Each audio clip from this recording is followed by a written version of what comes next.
Hi, Ann. Hi. Good morning there. Yes, it's good morning here. Good evening there. Good morning.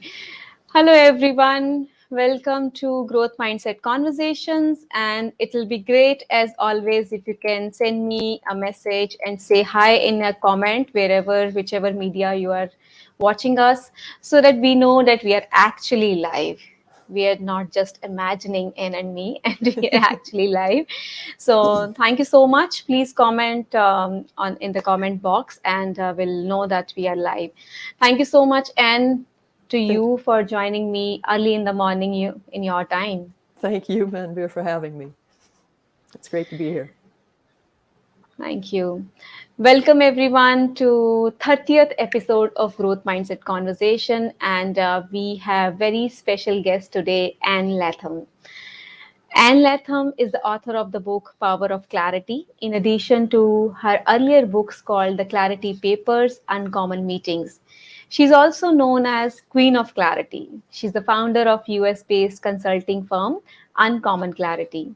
Her clients represent over 40 industries and range from organizations such as Boeing, Hitachi, Medtronic, to nonprofits such as Public Broadcasting Service, the United Way, colleges, and universities.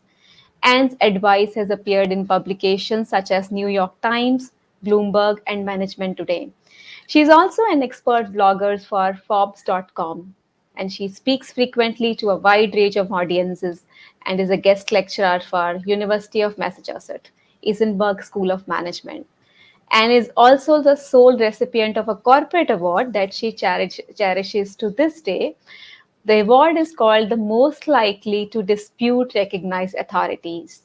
And now we are all more intrigued, and for sure. Thank you so much, Anne. My pleasure to have you today on this show, Growth Mindset Conversations. Thank you.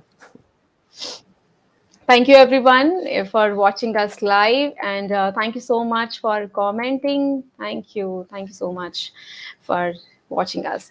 So, power of clarity, as the show is called Growth Mindset Conversation, the first question to the guest always is, "What is growth mindset for you?" And Okay, to me, growth mindset is about embracing the journey of always developing your talents and the way you think about things, and really striving to become the best version of yourself that you possibly can. what a crisp definition! Thank you. And that's how your book is. And I found your book very crisp, very easy to read, actually. Good. Thanks a lot. Glad to hear that.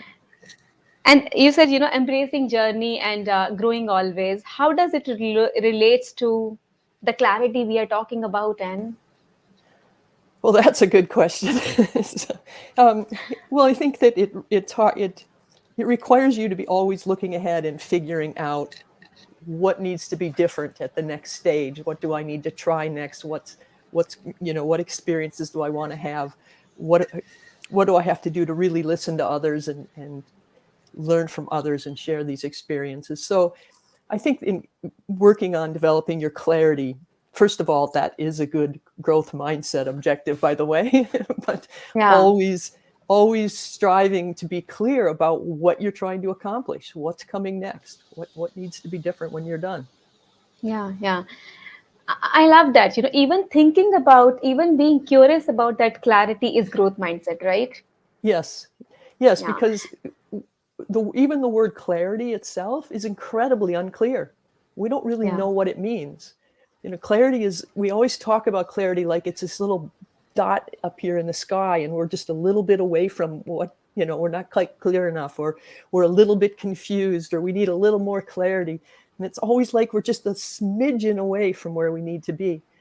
And the reality is that clarity it falls on a spectrum, a big wide spectrum. It won't show on the screen there, but it's a big wide spectrum, and it runs from I coined the term disclarity, which means a complete lack of clarity on one end, mm-hmm. to uncommon clarity on the other end. And I had to come up with the term disclarity because I got really tired of typing a lack of clarity. it's a huge lack of clarity. Yes, yeah, absolutely. This clarity and then uncommon clarity. So I'm just writing these terms because they're so powerful, very powerful. And I have read your book. I am still reading this book, and I really found it very, very helpful for me as a consultant, as a coach. And when I posted this, and we kind of got some very, very nice reviews on that particular post about your book. And somebody said, he is on 25th page of that book, and the book is already life changing. So I think my audience here, and of course I also, would be very keen to understand from the author herself that in this book what kind of clarity you're talking about, because when we say the word clarity, it could be anything, right? Right. Anything, what wherever my vision can go today. Right. So I'm talking about the kind of clarity that unleashes progress, unleashes the next step, and lets you move forward. So it's the kind of clarity that increases productivity. It also increases your confidence, and it also helps you empower other people. So clarity to me is about knowing exactly what you're trying to accomplish, how you're going to get there, with whom, and with the focus and resources you need to move ahead very quickly so that you actually accomplish discernible things all day long, every inch of the day, every inch of the way. Awesome, awesome. And R. Yadav is saying it's a great honor to get connected. I'm searching what clarity, disclarity, uncommon clarity is required to achieve the final liberation from life and death cycle. Oh my God. I'm not sure we should go into that one right now. Yeah. That's a very big question, but I do have a story about that. So would you like to take maybe a couple of sentences or say something about that from your story? Maybe a couple of sentences, not exactly diverting from the leadership conversation we are having here. No, I think it is too big a diversion from the leadership conversation. Yeah, yeah. Yeah. But thank you so much for your comment and engaging in this conversation, R. Yadav. So so we talked about productivity, confidence, and so in we talk about these terms in leadership parlance, in organization parlance, a lot of times. How do leaders know that they do not have the required clarity? Though we hear these terms a lot from the team, there's no clarity from the Yes. organization, there's no clarity from the leadership. But how do leaders understand that, no, Right. Well, it's this clarity? yes, and remember, well, I didn't say this before when I was talking about the clarity, but that knowing exactly what you're trying to accomplish, that has to be true at the highest levels in the organization strategically. It has to be Mm-hmm. true at every elevation down through to everybody knowing what do I need to accomplish in the next hour, because every large monster accomplishment is made up of a ton of individual small accomplishments. And each one of those needs to be tangible, uh, discernible outcomes, not just activity. So clarity, when someone says that we're not clear as an organization, even that's incredibly unclear. Is because does that mean the organization doesn't know where it's trying to get to? Or is that because I didn't understand what my boss is asking of me? And at the Mm-hmm. same time, when I sit down at my desk, do I know exactly what I'm trying to do in the next 15 minutes? So the whole question is very large. But if you ask, how does a leader know whether they are clear? I think they should start out assuming they aren't, because we aren't as Awesome. clear as we think we are. And that's the title of my first chapter. And in that chapter, I give a lot of examples that are not the typical examples you hear when people talk about a lack of clarity. It's not, well, a lot of people talk about clarity and they're really kind of talking about it as sort of skin deep. And I'm talking about a much broader sense of the word clarity in that. So I think that you should assume you're not as clear as you think you are, because we aren't. And like I say, we think we're just a little smidgen off clear, and we don't realize how often. And if you look at the examples in that first chapter, I Mm-hmm. ask next, where on that spectrum from disclarity to uncommon clarity do those examples fall? And they really fall really close to the disclarity end of the spectrum. They are examples that show that we have pretty much no clarity at all. We're too vague. We don't really get through to people about what we're trying to accomplish. We don't have a process to get where we're going. So we spend a lot of time wandering and fishing and just kind of fishing about for the next step. So more Yeah. specifically, if you want to know, you want some specific examples of how leaders can tell they're not clear? Absolutely, Okay. absolutely. Because one of the audience question from Sumit is that how possible it is practically to have that kind of clarity in organizations. So it'll be good to have some examples. And Oh, I'm so glad he asked that question, because the book really tells you how to make it practical. One of my reviewers said that I make the ethereal practical, and I love that. It's one of my favorite things that someone has said about the book. So here's an example of a time of a way you can tell you're not very clear. Do you use words like review, report, share, communicate, inform, update? If you use those words, if those are the words that are on your meeting agendas, for instance, which they usually are all over the place, you are not very clear, because those are what I call treadmill verbs. I call them treadmill verbs because there's just like being on a treadmill where you can always walk another 10 minutes or another mile. Treadmill verbs, you have no way to know when you're done. There's no way to tell when you're finished reviewing. There's no destination. You can review forever. You can report forever. You can communicate forever. You can share forever. Those are, if you ask someone to report, you're giving them an open invitation to talk forever, potentially. So those are totally wow. vague words with no outcome in mind. And let's contrast that with a destination verb. So for instance, if you said we need to decide something, you know when you're done when you make a decision, because once you've made a decision, it's clear. You've got a decision, you're done, you have a tangible outcome.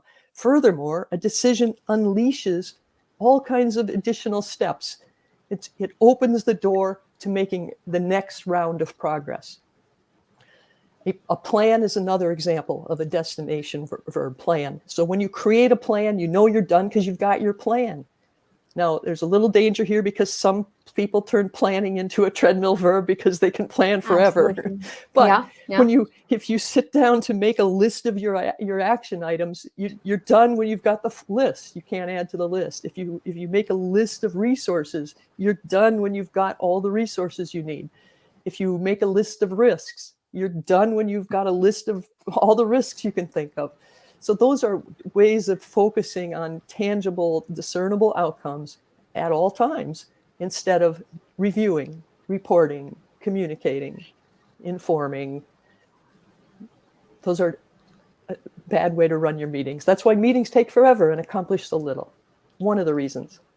It's so powerful, and I'm sure, I mean, I can say that with 100% confidence, and all of us who are listening to this conversation are not clear, are Yep, disclear. Yeah. I agree. I'm very sure with this, and it's so clear to understand clarity with these examples. So, which is Good. very, very powerful. Thank you so much for bringing in that. So now, we have known that we are this clear. There's this clarity, and now we have known that what is clarity look like to leadership parlance or to the organization world. So, would you be able to, share some of the easy and effective ways to get clarity in organizations for leaders, so that they can actually go and implement some of Right. those ways? Right. So when we've mentioned treadmill verbs, so one of the things you can do is quit using them.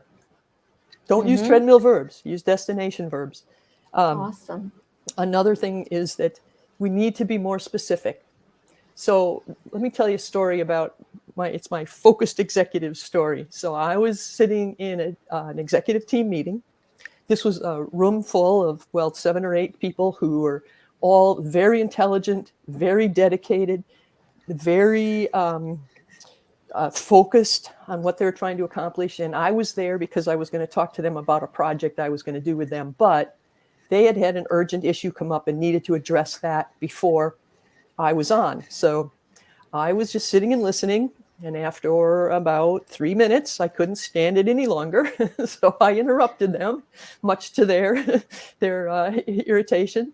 And I said, do you realize you are talking about 5 different decisions and 2 different plans all at the same time? And they're just glaring at me. What are you saying? But then I listed the 5 decisions and the 2 plans, and it was immediately obvious to them that first, I was right. Second, it was obvious what order they needed to make those decisions in. And so Mm-hmm. instead of talking around all 7 of those things at once for what might have been another, the whole hour, and probably would have required another meeting, instead they made those 5 decisions and those 2 plans, laid the first steps to those 2 plans in less than 15 minutes. And they were done with that issue and ready to move on. So we need to be more specific on a regular basis. If you're walking into a meeting, before you start, you need to ask, what needs to be different when I'm done? What decisions do we have to have? What plans need to be laid? What lists do we need to create that are inputs, by the way, to your plans, your decisions, and your problem resolutions? What do we need Yeah. approval on? So Yeah. these are ways of taking, crazy, what I call kitchen sink conversations that try to wander through dozens of topics and narrowing it down to specifically what tangible outcome will unleash our next steps. Yeah. So you've Yeah. got to be more specific. And it also applies when you're sitting alone at your desk. You sit down, and Mm-hmm. I can sit at my desk like I am right now, and I can start saying, well, I gotta work on this, and then I get distracted because I gotta work on that. So I haven't even decided yet what exactly am I going to work on right now. And then Mm-hmm. if I pick one, then the next step is, well, how am I going to make progress on this thing right now? What's my Yeah. process? What's my next Mm-hmm. step? What's that Mm-hmm. next tangible outcome that moves me ahead, that represents Yeah. discernible progress? So that Yeah. specificity is huge in increasing your productivity, but also your focus and your confidence. And if you're working with other people, that kind of specificity empowers them because they know what you're talking about. Have you Yeah. ever been in a meeting where, you know, it's unclear what the objective is, and one person's kind of pushing to move the conversation this way, and then someone else is pushing to move the conversation that way, and they're kind of vying for the energy and attention of the room because we're talking about 7 things at once? Yeah. I Yeah. know you've been in a meeting like that because that's how meetings are. Absolutely. Too many meetings, actually, not even a couple of them. Yeah. Yeah. Right. Yeah. And if you're an introvert and you're kind of a quiet person, you'll sit there waiting for your chance to inject your 2 cents worth. And just about when you're ready, the conversation leaps from this topic to another topic. And you've missed your opportunity to speak up because now they're on to something else. So that Right. Right. specificity gets all of the brain power in your room directed to the same issue, the same topic at one time so that you can Yeah. make more progress. Yeah, yeah, beautiful. And I'm a little curious here. In this example, you were in the room and you had the guts to say that. You were in that position to observe, and you had the guts to say that. In general meetings, what is your recommendation? Is it leaders' responsibility? I mean, those are the few things which is coming to my mind. But I would like your opinion on that. Or somebody in the room should be made responsible for doing that. How should you suggest? Right. That's a good question. You should never start a meeting without knowing what must be different when it's done. As a matter of fact, you Yeah. should never schedule and convene a meeting without that. Because if you don't Mm-hmm. know what needs to be different when you're done, you don't know who to invite to your meeting. Because you should only invite people to a meeting who have specific expertise to provide input to that Yeah. question, whatever that decision, that plan, or people who are essential to the implementation so that you have successful implementation of your decision, your plan. And you Yeah. just need a few people to fit each of those categories to bring the right kind of information to your plans, your decisions, your problem resolutions so that you get something, move forward. So the worst thing you can do is sit down in the meeting, bring up all the usual suspects into the room or into Zoom, whatever it is, and say, do you want to start or should I? And that happens a lot. And it just unleashes who knows how many different topics. And Mm-hmm. it's very difficult to corral after that. But if you are clear about what needs to be different when we're done, then you can direct the conversation and see to it you achieve that goal. If you start a meeting without knowing that, you should stop and say, the first question is, what needs to be different at the end of this meeting? What Yeah. decisions do we Yeah. need? What outcomes do we need? And if Yeah. you're not the leader and you're sitting there and you realize that this thing's about to run amok and become another kitchen sink conversation, that's when you say, excuse me, I'm a little confused. What needs to be different when we're done? So that we can Mm-hmm. all focus our brain power on the right thing. I don't want to be responsible for distracting the rest of you. Take the blame yourself. I don't want to be the cause of distraction, and I could be, because I like to talk. Because people like to talk. I need to know, where am I focusing my attention? What's our next outcome? Yeah. Yeah. And Wonderful. I wouldn't even ask, what are we trying to achieve today? Because again, that's a very vague question. It's a broad question. No, what's our Absolutely. next outcome? What's our next tangible, discernible outcome that we need as a group to move things forward? Yeah, yeah, very powerful. And another powerful question, which you suggested, what needs to be different when we are done? Yes, you Yeah, can apply that question in almost any situation to good effect. absolutely. Yeah, yeah, yeah, yeah.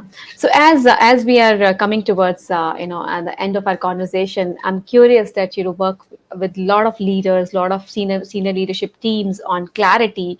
So what are the challenges leaders face while they aim for clarity? What stops them? What stops them? Is this after they've read my book or before? Okay.